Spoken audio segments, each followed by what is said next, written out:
মাত্র ১.৫ মাস আগেও যে বাংলাদেশের কথা আমরা ভাবতে পারিনি, আজ সেই স্বপ্নের বাংলাদেশের সিঁড়িতে আমরা দাঁড়িয়ে। বিগত সময়ে যেসব বিচারক ফ্যাসিজমের দোসর হিসাবে মানুষের অধিকার হরণে ভূমিকা পালন করেছেন, তারা এখন গুরুত্বপূর্ণ জায়গায় গুরুত্বপূর্ণ পোস্টিংয়ে রয়েছেন। ৩৬ জুলাই থেকে আজ পর্যন্ত বাংলাদেশের কেউ বিচার বহির্ভূত হত্যাকাণ্ডের শিকার হয়নি। মামলা হওয়া মানেই গ্রেপ্তার নয়, যার ফলে জনমনে অনেক স্বস্তি ফিরে এসেছে ইতিমধ্যেই। বুদ্ধিভিত্তিক দুর্নীতি ডিনামাইটের চেয়েও ধ্বংসাত্মক। এই সরকার বাংলাদেশের আপামর জনসাধারণের অংশগ্রহণের মধ্য দিয়ে অর্জিত জুলাই বিপ্লব কিংবা জুলাই অভ্যুত্থানের ফসল, যার মূল অবয়ব হলো ফ্যাসিস্ট বিরোধী সকল দল, মত, পথ, জনতার সরকার।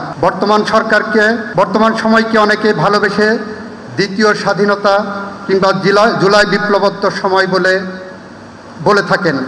যে নামে, যে ভাষায়, যে বিশেষণে সরকার কিংবা বর্তমান সময়কে ডাকা হোক না কেন, মাত্র ১.৫ মাস আগেও যে বাংলাদেশের কথা আমরা ভাবতে পারিনি, আজ সেই স্বপ্নের বাংলাদেশের সিঁড়িতে আমরা দাঁড়িয়ে।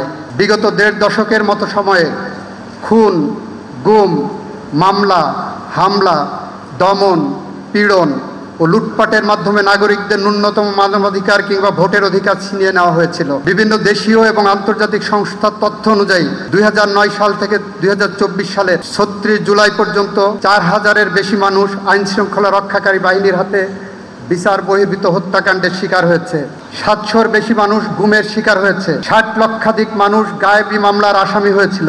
কথা বলার স্বাধীনতা। ৩৬ জুলাই থেকে আজ পর্যন্ত বাংলাদেশের কেউ বিচার বহির্ভূত হত্যাকাণ্ডের শিকার হয়নি, যার মূল কৃতিত্ব যেতে পারে আমাদের শ্রদ্ধাভাজন শিক্ষক আসিফ নজরুলের নেতৃত্বের প্রতি।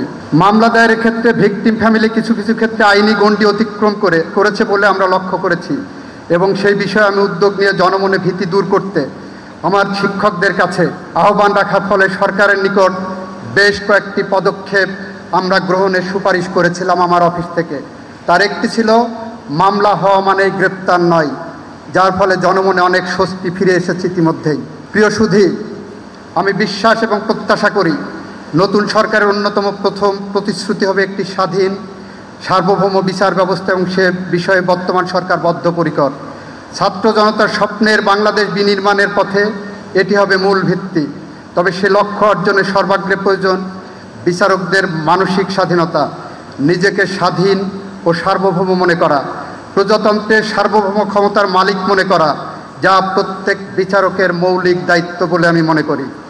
৮ম সংশোধনী মামলা বা ভারতীয় সুপ্রিম কোর্টের অল ইন্ডিয়ান জাজেস অ্যাসোসিয়েশনের মামলা, কিংবা আমাদের আজকের প্রধান অতিথি মাননীয় প্রধান বিচারপতির লিখিত ওয়ারেন্ট অফ প্রিসিডেন্সের মামলার মোদ্দা কথাই ছিল বিচার বিভাগ বাংলাদেশের সার্বভৌম ক্ষমতার প্রয়োগ করে, তারা প্রজাতন্ত্র অন্যান্য কর্মচারীদের সাথে তাদেরকে ইকুয়েট করার কোনো সুযোগ নাই।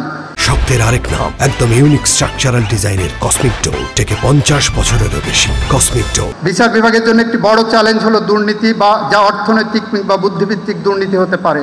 জাতি প্রত্যাশা করে বিচার বিভাগ যে কোনো ধরনের দুর্নীতি কিংবা সিন্ডিকেট মুক্ত থাক। বুদ্ধিভিত্তিক দুর্নীতি ডিনামাইটের চেয়েও ধ্বংসাত্মক, অ্যাটম বোমার চেয়েও ভয়াবহ, ক্যান্সারের চেয়েও মরণঘাতী, যা আমরা ইতিমধ্যে লক্ষ্য করেছি, যার ফলশ্রুতিতে আমাদের হৃদয়ে যে রক্তক্ষরণ হয়, আমাদের মাননীয় প্রধান বিচারপতির বাসভবন আক্রান্ত হয়েছে। সুতরাং শুদ্ধি অভিযানের মাধ্যমে বিচার বিভাগের সকল স্তর থেকে দুর্নীতি নির্মূল করা সংশ্লিষ্ট কর্তৃপক্ষের নৈতিক দায়িত্ব এবং বড় চ্যালেঞ্জ বলে আমি বিশ্বাস করি। আমরা গভীর উদ্বেগের সাথে লক্ষ্য করছি বিগত সময়ে যেসব বিচারক ফ্যাসিজমের দোসর হিসাবে মানুষের অধিকার হরণে ভূমিকা পালন করেছেন, তারা এখন গুরুত্বপূর্ণ জায়গায় গুরুত্বপূর্ণ পোস্টিংয়ে রয়েছেন। এ বিষয় চলমান থাকলে জাতির কাছে ভুল মেসেজ যাবে। মাননীয় আইন উপদেষ্টা এবং মাননীয় প্রধান বিচারপতির অফিসকে বিষয়ে যথাযথভাবে সতর্ক থাকার জন্য বিশেষভাবে দৃষ্টি আকর্ষণ করছি।